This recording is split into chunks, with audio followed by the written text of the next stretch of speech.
BNP chairperson ও সাবেক প্রধানমন্ত্রী বেগম খালেদা জিয়া ঢাকায় পৌঁছেছেন। বিমানবন্দরে তাকে স্বাগত জানাতে বিএনপি ও অঙ্গ সংগঠনের হাজারো নেতাকর্মী জড়ো হন।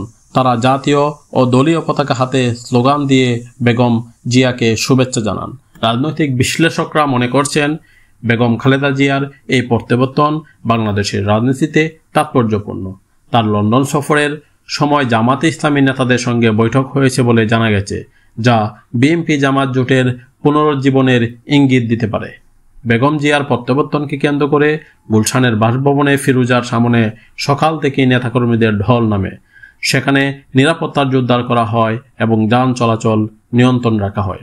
বিএনপি মহাসচিব মির্জা ফখরুল ইসলাম আলমগীর বলেন, বেগম জিয়ার ফিরে আসা গণতন্ত্র উত্তরণকে সহজ করবে।